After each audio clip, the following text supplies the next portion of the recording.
أعوذ بالله خدا حافظ شما. أعوذ بالله من الشيطان الرجيم بسم الله الرحمن الرحيم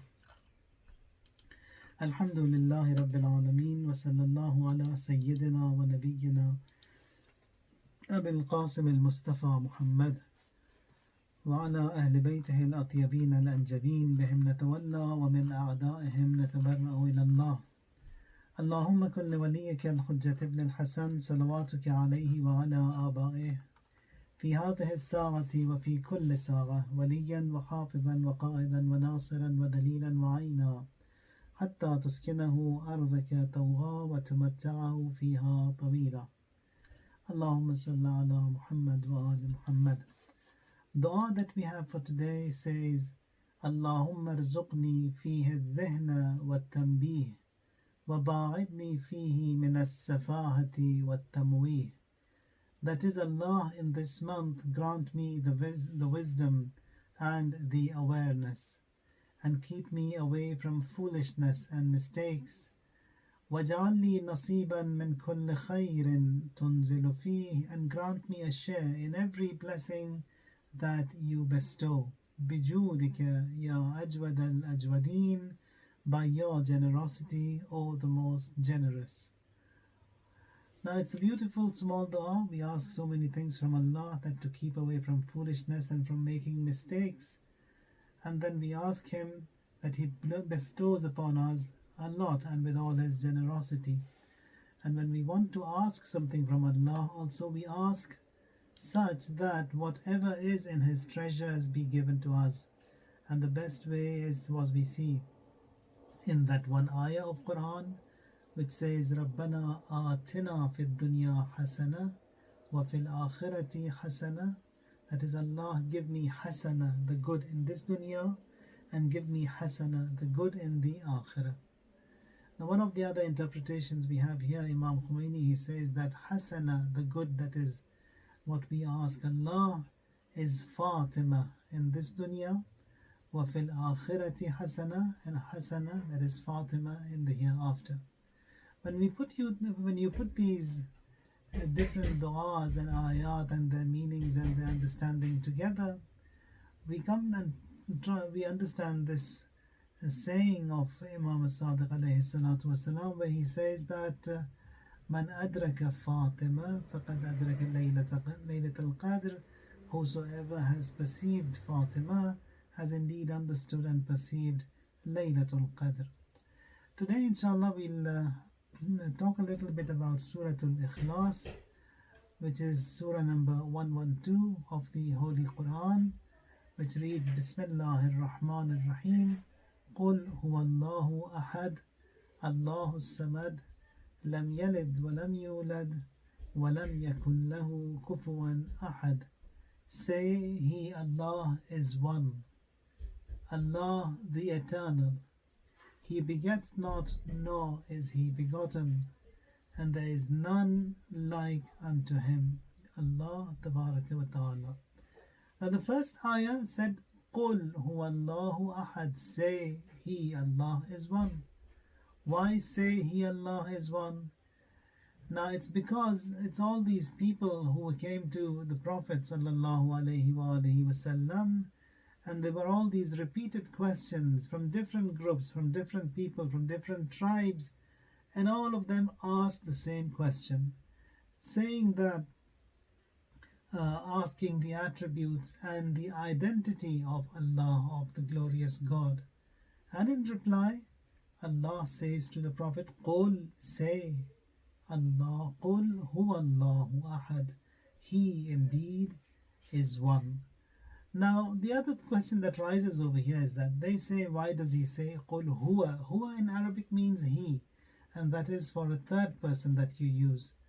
Now, the reason for that is because all these pagans, at that time, the faithless, the atheists who were living, they said to the Prophet that we can, the idol worshippers, they said that we can point at our own gods and we can say, this is our God, that is our God.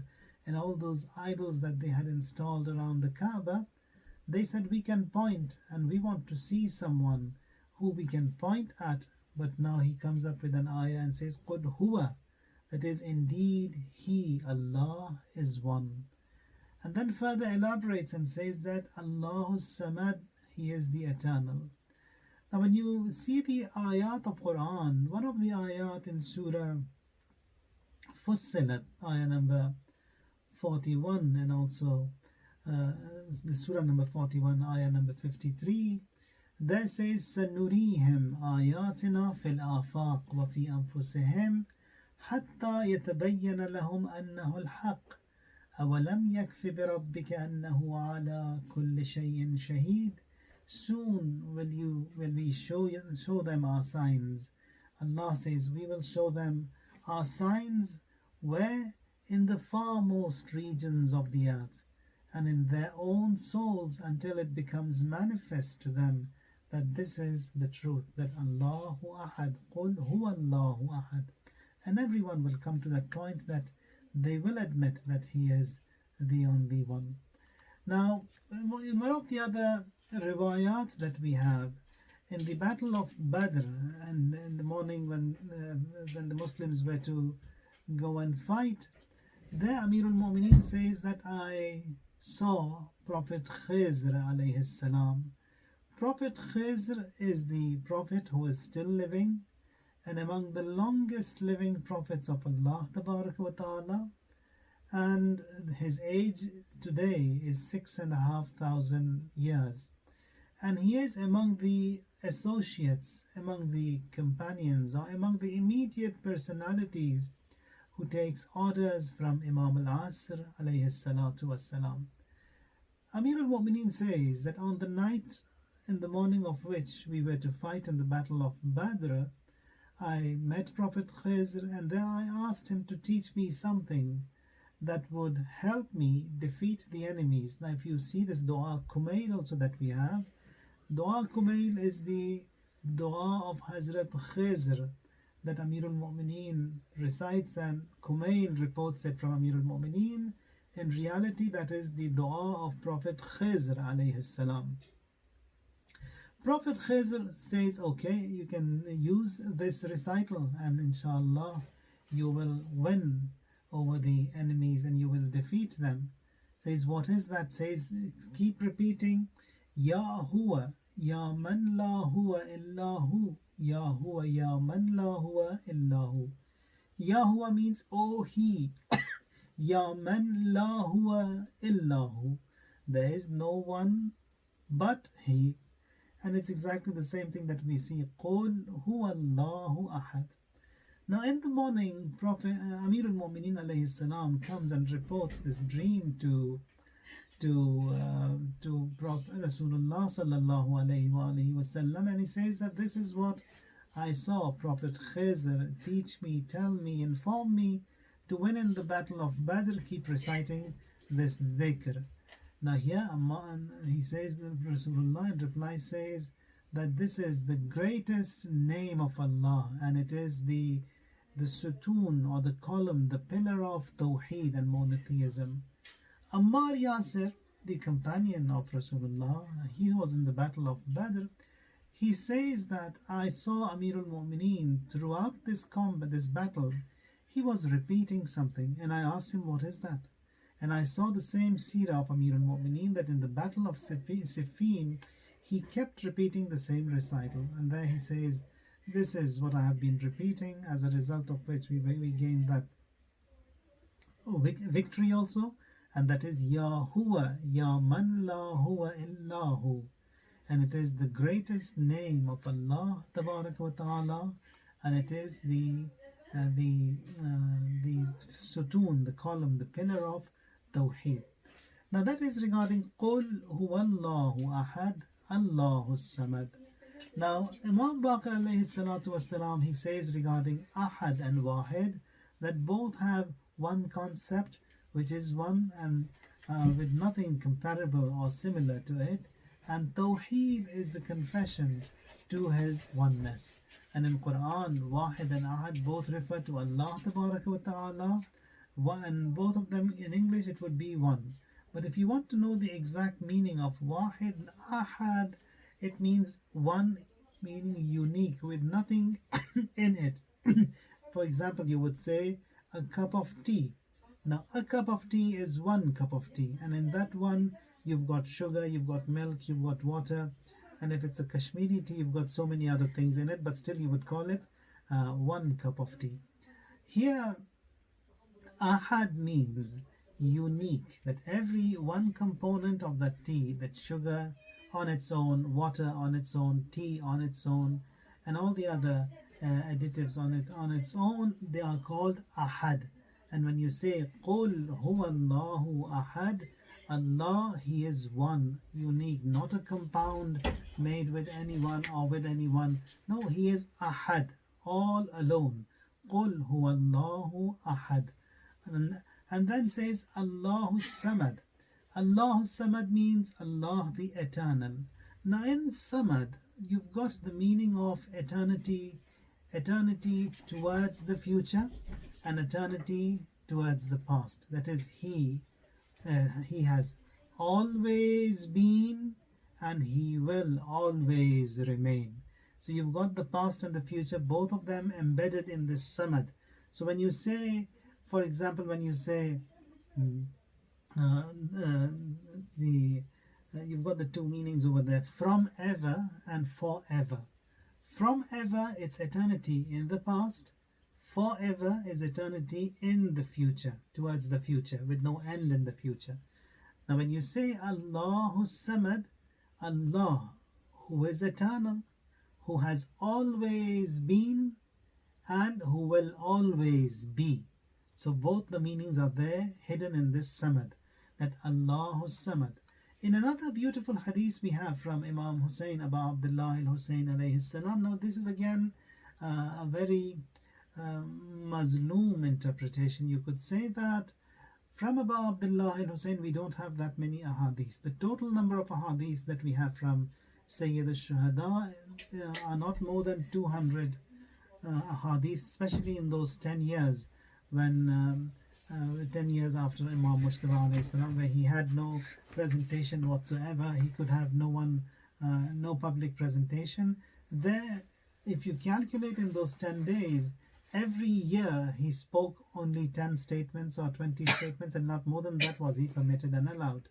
That was the Mazlumiyat of Sayyid al-Shuhada. Now in this quote that we have from Abu Abdullah al-Hussein alayhi salam, he says Samad is a Lord whose lordship has attained its utmost point of degree. That is Samad. Further he says that Samad is the existence that has not a hollow inside. Samad is the one who takes no nourishment, food or drink. Samad is one who does not sleep.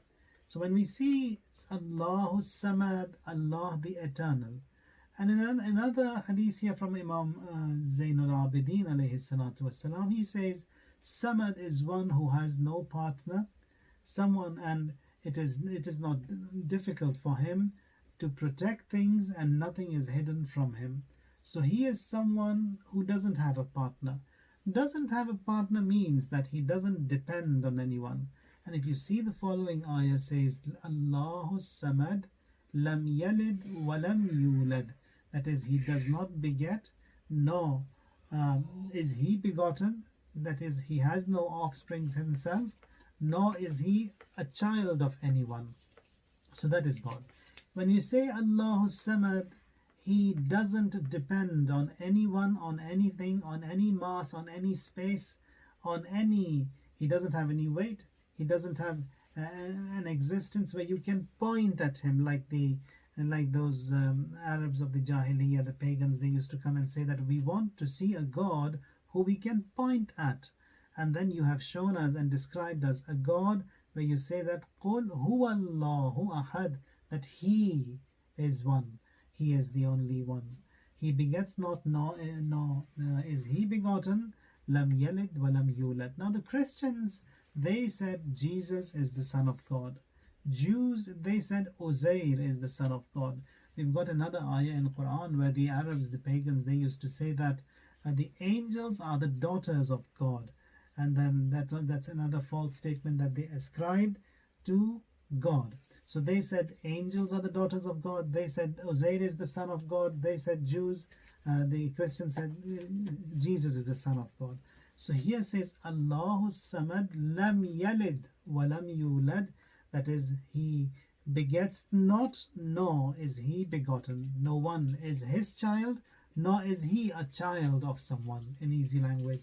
So this is lam yalid wa lam yulad wa lam yakun lahu kufuwan ahad. That is, he is the only one, the only unique, and he doesn't have anyone who he depends upon. In a hadith from Amir al-Mu'mineen Ali alayhi salatu wassalam, Imam defines this lam yakun lahu kufuwan ahad, says that alladhi la yahulu wa la yazul wa la yajuzu alayhi al-uful lam yalid fayakunu mawluda, says no change can take place in him, nothing lessens from his existence, nothing diminishes from him, nothing dwindles, nothing decays, nothing, that he is that Almighty whose glory is always there, and he does not beget anyone, nor is he begotten from anyone, and he has no peer, no equal. He can destroy things created by himself in such a way that he will cease, that will cease to exist and disappear into non-existence and nothing. So it is that mighty God, La yughayyiruhu as-siyah wala dhalam.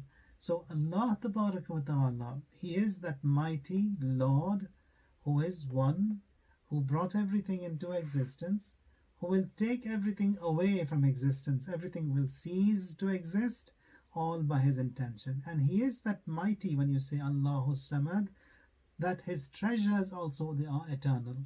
If He was to give everyone that He has created, everything which every individual asked for, if all of that was given to every one person, He says, nothing will lessen from my kingdom, a kingdom that I have brought into existence, a kingdom that I sustain, a kingdom that I maintain. Nothing lessens from my kingdom if everyone also asked for everything what everyone asked, and I was to give everyone everything what everyone asked. Says that is that magnificent Lord, lam yalid wa lam yulad wa lam yakun lahu kufuwan ahad. Now, with reference to this whole lesson of Tawheed that we get in this Surah Ikhlas, Amir al-Mu'mineen alayhi salam, in a very small and a beautiful hadith, says, Awwaluddin ma'rifatuhu. That is, if you want to know the first step of your religion, is that ma'rifatuhu, you know Him, you understand Him. Wa kamalu ma'rifatihi at-tasdeeq bih.